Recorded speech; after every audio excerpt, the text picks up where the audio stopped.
3 points تو میں نے پچھلی دفعہ ڈسکس کیے تھے. اب آتے ہیں چوتھے پوائنٹ کی طرف. وہ ہے اذان سے پہلے الصلاۃ والسلام علیک یا رسول اللہ، یہ کلمات پڑھنا، اس کی شرعی حیثیت کیا ہے؟ اور اب تو بعض لوگوں نے اقامت کے ساتھ بھی یہ کلمات شروع کر دی ہیں، خصوصاً ہمارے جو دعوت اسلامی والے بھائی ہیں انہوں نے پچھلے 5-7 سالوں میں ایک یہ اور نیا کام ایڈ کیا ہے کہ اقامت سے پہلے بھی الصلاۃ والسلام علیک یا رسول اللہ پڑھنا شروع کر دیا ہے. اب اس میں پہلی اصولی بات سمجھ لیجئے کہ جہاں تک اس صیغے کا تعلق ہے نا، الصلاۃ والسلام علیک یا رسول اللہ، اس صیغے سے ہمیں کوئی اختلاف نہیں. یہ صحیح احادیث سے ثابت ہے، کم از کم 3 کتابوں میں، اور میرا ریسرچ پیپر بھی چھپ چکا ہے، رسول اللہ کی آخری وصیتیں صلی اللہ علیہ وسلم، اور اس پر میں نے 12 ربیع الاول پہ ایک لیکچر بھی دیا تھا، ولادت مصطفیٰ صلی اللہ علیہ وسلم اور رسول اللہ کی آخری وصیتیں، 2 گھنٹے کا، جو اہل سنت پاک.com پر رکھا ہوا ہے.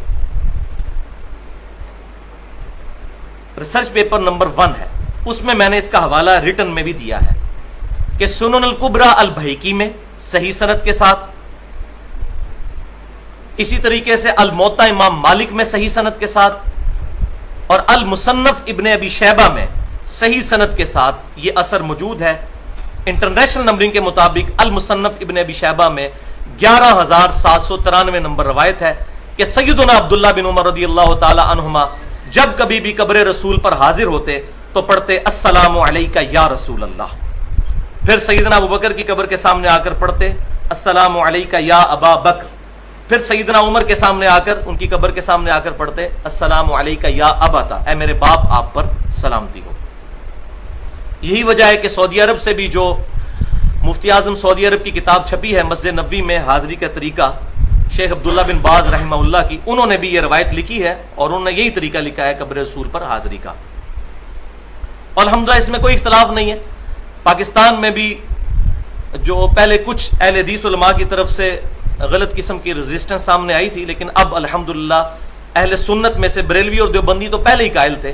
یہ تیسرا مکتبہ فکر جو ہے اہل حدیث، ان کی بھی جو اشاعت کا سب سے بڑا ادارہ ہے دارالسلام، پوری دنیا میں سب سے زیادہ کتابیں وہی چھاپ رہا ہے، انہوں نے بھی جو درود شریف کا کارڈ چھاپا ہے اس میں یہ صیغہ لکھ دیا ہے کہ یہ ثابت ہے، لیکن قبر رسول پر جا کر یہاں سے پڑھنا یہ ثابت کوئی نہیں ہے. یہ قبر رسول کے لیے صحابہ اکرام علیہم رضوان صلی اللہ علیہ وآلہ وسلم قبر رسول صلی اللہ علیہ وسلم پر جا کر یہ درود شریف پڑھا کرتے تھے، لہٰذا یہ اس کے لیے مخصوص ہے. اگر اس کے علاوہ کہیں پڑھنا ثابت ہے تو ہمیں روایت پیش کی جائے، ہم ایکسپٹ کر لیں گے. اس کو آپ اس طرح سمجھ لیجئے، کیا ٹوائلٹ میں جاتے وقت مسجد میں جانے کی دعا پڑھی جا سکتی ہے؟ نہیں. اسی طریقے سے مسجد میں جاتے وقت ٹوائلٹ والی دعا نہیں پڑھی جائے گی. یہ درود شریف پرٹیکولر قبر رسول صلی اللہ علیہ وسلم کے لیے ہے، سیدنا ابن عمر رضی اللہ تعالی عنہما کا اثر. اس کے علاوہ کہیں ثابت ہے تو بتائیں. ہمیں یا رسول اللہ سے کوئی چڑ نہیں ہے، نہ یا نبی اللہ کے ساتھ. ہم ہر نماز میں یا رسول اللہ کہتے ہیں. السلام علیکہ ایھا النبی ورحمۃ اللہ وبرکاتہ، اے نبی آپ پر سلام ہو، رحمتیں ہوں، برکتیں ہوں. اور بخاری اور مسلم کے الفاظ ہیں، جب تم یہ کلمات پڑھو گے السلام علینا وعلی عباد اللہ الصالحین، تو زمین و آسمان میں جہاں جہاں کوئی اللہ کا نیک بندہ موجود ہے اللہ تمہارا سلام وہاں پہنچا دے گا. الحمدللہ. جب ہم نماز میں پڑھتے ہیں تو یہ کوئی سٹوری نہیں پڑھ رہے ہوتے، جیسے بعض دیوبند اور اہل حدیث حضرات نے بریلویوں کو خاموش کروانے کے لیے یہ ایک جھوٹی بات لے کر چلے کہ جی یہ شب معراج کی گفتگو ہے. بھائی کس کتاب میں لکھا ہے شب معراج کی گفتگو ہے؟ یہ بخاری اور مسلم میں ہے کہ یہ آپ صلی اللہ علیہ وسلم تشہد کا سلام اس طرح تعلیم فرماتے تھے جیسے قرآن کی آیات، اور یہ ہم انٹینشنلی انشائیہ پڑھ رہے ہوتے ہیں السلام علیکم ایھا النبی، اے نبی آپ پر سلام ہو. ہاں اس کے پیچھے اگر کسی کا فاسد عقیدہ ہے کہ رسول اللہ خود سن رہے ہیں یا وہ یہاں پر موجود ہیں، وہ عقیدے کو آپ غلط کہہ سکتے ہیں. اس پڑھنے کو اور اس میں یہی عقیدہ ہے کہ رسول اللہ تک ہمارا سلام اللہ تعالیٰ پہنچا رہا ہے، ورنہ تو یہ بدبختی ہے نماز میں اگر اس کو سٹوری کے طور پہ پڑھنا ہے پھر تو پوری نماز ہی پھر سٹوری بن جائے گی. تو یہ سٹوری نہیں ہے، یہ انشائیہ ہے الحمدللہ، کیونکہ بخاری اور مسلم میں ساتھ ہی موجود ہے کہ اللہ سلام پہنچا دے گا. لہذا اسی کی ڈیٹیل میں نے مسئلہ حاضر و ناظر جو ہے اس کے غلط اور صحیح پہلو مسئلہ نمبر 7 کے نام سے اہل سنت پاک.com پر 25 منٹ کی گفتگو رکھی ہوئی ہے، اس میں میں نے ڈیٹیل کے ساتھ اس ٹاپک کو ایڈریس کیا، آج مال نہیں۔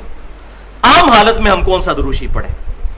تو بھائیو صحیح بخاری اور مسلم کی متفقن علیہ حدیث ہے کہ جب یہ آیت درود نازل ہوئی، سورۃ الاحزاب کی آیت نمبر 56، بسم اللہ الرحمن الرحیم، ان اللہ وملائکتہ یصلون علی النبی یا ایھا الذین آمنوا صلوا علیہ وسلموا تسلیما اللہم صل علی محمد وعلی آل محمد کما صلیت علی ابراہیم وعلی آل ابراہیم انک حمید مجید اللہم بارک علی محمد وعلی آل محمد کما بارکت علی ابراہیم وعلی آل ابراہیم انک حمید مجید۔ تو بخاری اور مسلم کے الفاظ ہیں کہ اس آیت کے جواب میں آپ صلی اللہ علیہ وسلم نے نماز والا درود ابراہیمی جو میں نے اب پڑھا یہ تعلیم فرمایا،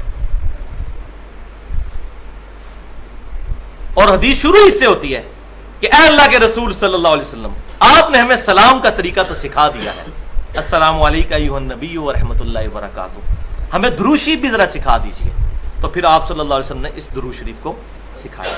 لہذا اس درود شریف سے اگر کسی کو چڑ ہے نا تو اس کو معاذ اللہ نبی صلی اللہ علیہ وسلم سے چڑ ہے، اور کوئی کہتا ہے یہ درود میں سلام کوئی نہیں جی یہ ناقص ہے، تو یہ بات نبی صلی اللہ علیہ وسلم کو نہیں پتا تھی کہ یہ ناقص ہے؟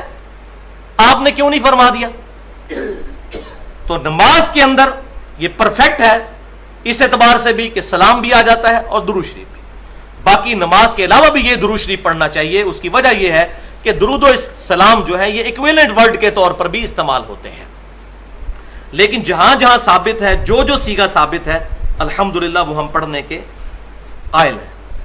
تو اذان کے بعد درود شریف پڑھنا ثابت ہے، صحیح مسلم میں حدیث میں بتا چکا کہ جو اذان کا جواب دے اس کے بعد درود شریف پڑھے، اس کے بعد الوسیلہ والی دعا مانگے تو نبی صلی اللہ علیہ وسلم کی شفاعت اس کے لیے حلال ہو جائے گی۔ لیکن اذان کے بعد درود شریف کون سا پڑھنا ہے؟ جو آپ صلی اللہ علیہ وسلم نے تعلیم فرمایا، اور اس کو اذان کے ساتھ اٹیچ نہیں کرنا، اذان سے الگ، اذان دے دی اس کے بعد دعا مانگے، درود شریف پڑھیں، یہ سارے کام کریں، لیکن اذان کے ساتھ اس کو اٹیچ کرنا ثابت نہیں۔ تو درود شریف اذان کے بعد ثابت ہے، پہلے نہیں۔ اور الحمدللہ دور حاضر میں بریلوی مکتب فکر کے سب سے بڑے محقق جو ہیں غلام رسول سعیدی صاحب، جو مفتی منیب الرحمان صاحب کے مدرسے میں شیخ الحدیث ہیں، میں تقریباً 2-3 دفعہ ان سے ڈیٹیل ملاقات کر چکا ہوں، ان کی مسجد میں درود شریف جو ہے وہ اذان سے پہلے نہیں پڑھا جاتا، اور انہوں نے باقاعدہ شرح صحیح مسلم میں لکھ بھی دیا کہ یہ پہلے پڑھنا ثابت نہیں، اور انہوں نے خود بریلویوں کو جھنجھوڑا ہے کہ کیا تم سیدنا بلال سے بڑھ کر محبت رسول کرنے والے ہو؟ پہلے ان سے تو ثابت کرو کہ انہوں نے اذان کے شروع میں اٹیچ کیا ہو۔ ہاں بعد میں اجتہادی طور پر کوئی بندہ پڑھ لیتا ہے، ہم اس پہ کوئی فتویٰ نہیں لگاتے، لیکن درود شریف کا صیغہ وہ ہونا چاہیے جو کتاب و سنت سے اس جگہ پر ثابت ہو۔ اذان دے لیں، سپیکر بند کر دیں، سپیکر میں ضروری ہے کہ لوگوں کو سنانا ہے، سپیکر بند کر کے علیحدہ سے اس درود شریف کو پڑھیں، جتنی بار مرضی پڑھیں۔ اور میری الحمدللہ پوری 70 منٹ کی گفتگو ہے درود شریف کے صحیح احکام اور مسائل اور فضائل، اس پر ڈیٹیل کے ساتھ الحمدللہ درود شریف پر اہل سنت پاک.com پر اپلوڈ ہے۔ تو جہاں جہاں درود شریف ثابت ہے ہم الحمدللہ قائل ہیں۔ اب یہ بھی کہا جاتا ہے کہ جی دیکھیں جی درود شریف کا تو کوئی ٹائم ہی نہیں، جس ٹائم مرضی پڑھے، یہ بھی آپ سنتے ہوں گے لوگوں سے کہ جی درود شریف کا تو کوئی ٹائم نہیں ہے۔ تو پہلے اس میں یہ بات سمجھ لیجئے، جس جس ٹائم پر ثابت ہے الحمدللہ وہ ہمارا عمل ہے۔ سنن ابن ماجہ میں صحیح سند کے ساتھ ہے کہ نبی صلی اللہ علیہ وسلم جب مسجد میں داخل ہوتے تو پڑھتے بسم اللہ والسلام علی رسول اللہ۔ یہ آج بھی مسجد نبوی پہ لکھا ہوا ہے، باب جبریل والے باب البقی کے اوپر، بسم اللہ والسلام علی رسول اللہ اللہم اغفر لی ذنوبی وافتح لی ابواب رحمتک، یہ پوری دعا ہم قائل ہیں۔ لیکن جہاں جہاں ثابت ہوگا وہاں، اب کوئی کہتا ہے جی ثابت نہیں تو کیا ہوا؟ تو یہ اس کے لیے میں اب بتانے لگا ہوں الزامی جواب کے طور پر کہ جامعہ ترمذی میں صحیح سند کے ساتھ یہ حدیث موجود ہے کہ ابن عمر رضی اللہ تعالیٰ عنہما کے سامنے کسی کو چھینک آئی تو اس نے پڑھ دیا الحمدللہ والسلام علی رسول اللہ۔ تو ابن عمر نے فرمایا یہ تو نے کیا پڑھا ہے؟ ان کا جی درود شریف تو پڑھا ہے۔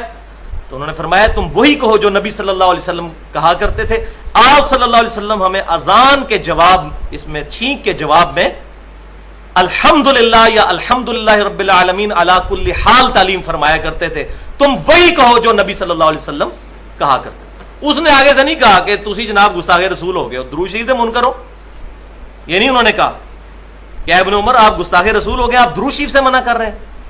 کیونکہ اس وقت یہ بیماری نہیں تھی کہ اپنی مرضی سے دین میں ایگزیجریشن کی جائے. ان کو پتا تھا کہ دین میں صرف وہی کام کرنے ہیں جو آپ صلی اللہ علیہ وسلم نے تعلیم فرمائے. اور ابن عمر کی یہ تربیت آپ صلی اللہ علیہ وسلم کی طرف سے ہوئی تھی. بخاری اور مسلم کی متفق علیہ حدیث ہے, آپ صلی اللہ علیہ وسلم نے ایک صحابی کو وضو کرنے کے بعد ایک دعا تعلیم فرمائی. اس میں الفاظ تھے بنبی کا ارسلتا. اس صحابی نے جب دعا پڑھی تو انہوں نے نبی صلی اللہ علیہ وسلم نے جو کہا تھا بنبی کا ارسلتا, انہوں نے پڑھا برسولی کا ارسلتا. سپرلیٹو ڈگری استعمال کی. رسول تو نبی سے بھی سپرلیٹو ڈگری ہے, لیکن آپ صلی اللہ علیہ وسلم نے ان کو ڈانٹا, فرمایا وہی کہو جو میں نے کہا ہے. حالانکہ نبی رسول میں کیا فرق تھا, آپ فرمایا وہی الفاظ کو. لیکن یہاں یہ بات بھی یاد رکھیں, میں فینیٹک بھی نہیں ہوں کیونکہ میں نے کسی مکتب فکر کو سپورٹ تو کرنا کوئی نہیں, لہٰذا میں جو چھپی بھی حدیثیں ہیں وہ بھی باہر نکالتا ہوں. پچھلی دفعہ میں نے حدیث بتائی نا صحیح بخاری سے کہ سیدنا یوشع ابن نون کی دعا سے سورج رک گیا تھا, تو یہ پہلے تو کسی نے نہیں بتائی ہے. ٹھیک ہے وہ روایت ضعیف ہے سیدنا علی والی کہ سورج واپس آ گیا تھا, لیکن یہ بخاری میں موجود ہے کہ یوشع ابن نون علیہ السلام کی دعا پر سورج اللہ نے روک دیا تھا. تو یہ اللہ تعالیٰ چاہے تو کسی نبی کی دعا پہ کر سکتا ہے. تو یہ حدیث بھی میں آپ بتا دوں, یہ پتا تو ہے لیکن اس سے وہ رزلٹ جو فرقہ واریت کے اوپر ضرب لگاتا ہے وہ کوئی نہیں نکالتا. وہ صحیح بخاری اور مسلم کی متفق علیہ حدیث ہے اور صحیح بخاری کے الفاظ ہیں. آپ صلی اللہ علیہ وسلم جب نماز پڑھا رہے تھے تو کسی بندے نے آپ صلی اللہ علیہ وسلم کے پیچھے جب نماز پڑھتے ہوئے ربنا لکل حمد, اس کے بعد کہا حمدن کثیرا طیبا مبارکا فیہ. تو نماز پڑھ کے آپ صلی اللہ علیہ وسلم فارغ ہوئے, آپ صلی اللہ علیہ وسلم نے فرمایا یہ میرے پیچھے کس نے الفاظ پڑھے تھے؟ تو ایک صحابی نے ڈرتے ڈرتے عرض کی یا رسول اللہ میں نے. تو آپ نے فرمایا میں نے 30 سے زیادہ فرشتوں کو دیکھا ہے کہ وہ اس کا ثواب لکھنے کے لیے لپک رہے تھے اس پر. اب یہاں صحابی نے اپنی مرضی سے ایک عمل کیا اور نبی صلی اللہ علیہ وسلم نے اس پر مہر لگا دی. لہذا جن جن اعمال کو صحابہ نے خود کیا اور حضور صلی اللہ علیہ وسلم نے خود مہر لگا دی وہ اب دین کا حصہ ہی بن جائیں گے. لہذا مطلقاً کسی صحابی کے عمل کو غلط نہیں سمجھتے, معاذ اللہ استغفر اللہ, اپنا ایمان برباد کرنا ہے. تو یہ پینڈولم کی 2 ایکسٹریمز ہیں. ایک طرف تو وہ لوگ ہیں کہ جو یہ سمجھتے ہیں کہ آپ صلی اللہ علیہ وسلم کے زمانے میں بھی اگر کوئی بندہ, چند جائے لوگ, کہ وہ کوئی بات ایسی کر دے گا اور آپ صلی اللہ علیہ وسلم کے سامنے یہ بات ہوگی اور آپ صلی اللہ علیہ وسلم اس کو بدعت ہی کنسیڈر کریں گے ہمیشہ. ایسا نہیں ہوگا کبھی. آپ صلی اللہ علیہ وسلم اس سے منع بھی فرما دیں گے. تو یہ میں نے مثال دی بخاری اور مسلم سے کہ آپ نے انڈورس کیا. اب منع والی مثال بھی سن لیں, وہ دوسری ایکسٹریم ہے. سنن نبی داؤد میں اور سنن ابن ماجہ میں صحیح سند کے ساتھ ہے, ایک صحابی نے حضور صلی اللہ علیہ وسلم کو سجدہ کیا. آپ صلی اللہ علیہ وسلم نے ان کو ڈانٹا اور فرمایا یہ کیا کر رہے ہو؟ تو انہوں نے کہا کہ میں عراق میں کوفہ نامی جو شہر ہے اس کے پاس ہیرا ایک مقام, اس نجد میں وہاں گیا تھا, وہاں کے حکمران کو لوگ سجدہ کرتے ہیں تو میں نے اس پر اجتہاداً یہ مسئلہ ظاہر ہے انہوں نے اخذ کیا کہ میں آپ کو سجدہ کروں, آپ زیادہ لائق ہیں اس چیز کے. تو آپ صلی اللہ علیہ وسلم نے فرمایا اگر میں سجدہ جائز سمجھتا تو بیویوں کو کہتا کہ اپنے خامدوں کو سجدہ کریں اس حق کے سبب جو اللہ نے ان کو دیا. اب یہاں آپ صلی اللہ علیہ وسلم نے منع فرما دیا.